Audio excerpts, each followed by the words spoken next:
sommes microbiens. Nous hébergeons 40 000 milliards de micro-organismes, des bactéries, des virus, des archées, des parasites, des champignons, qui vivent regroupés dans des écosystèmes qu'on appelle des microbiotes. Et ces microbiotes, on en a partout sur nous, partout en nous, sur notre peau, dans notre bouche et même dans nos poumons, dans nos intestins.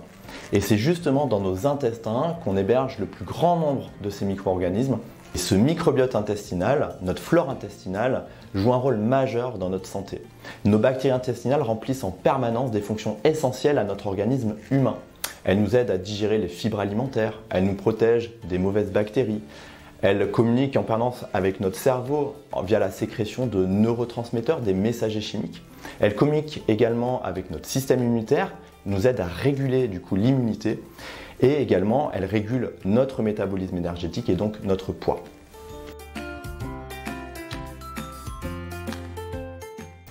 Oui, on sait qu'il existe une dysbiose, c'est-à-dire des altérations, des modifications négatives de nos microbiotes. Et pas seulement du microbiote intestinal, mais également du microbiote buccal et pulmonaire.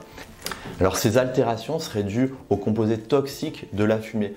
On sait que les fumeurs ont globalement un peu moins de bonnes bactéries et un peu plus de mauvaises bactéries qui engendrent un peu plus d'inflammation dans leur organisme et qui augmentent le risque de développer des maladies chroniques.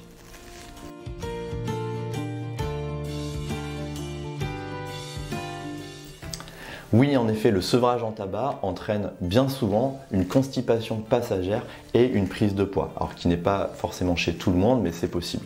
Et ça passe par plusieurs mécanismes. Déjà, l'arrêt de la nicotine fumée qui en fait a un effet satiétogène, c'est-à-dire un effet coupe-faim, et également un effet accélérateur du transit.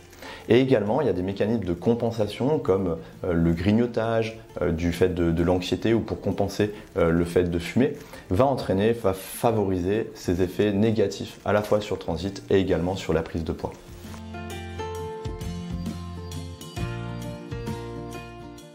Alors c'est notre mode de vie qui est la clé, qui va permettre à la fois d'améliorer notre microbiote intestinal et de compenser ces éventuels effets négatifs liés à l'arrêt du tabac.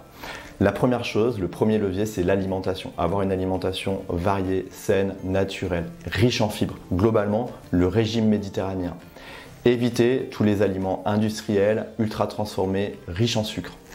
Si vous vous êtes tenté de grignoter, privilégiez des oléagineux, des fruits secs, plus que des gâteaux industriels. Et puis, en dehors de l'alimentation, il y a bien sûr le sommeil à ne pas négliger, la gestion du stress et surtout l'activité physique. Voilà, marchez, prenez votre vélo, faites du sport, ça va vous aider pour plein de choses et vous vivrez beaucoup mieux l'arrêt du tabac.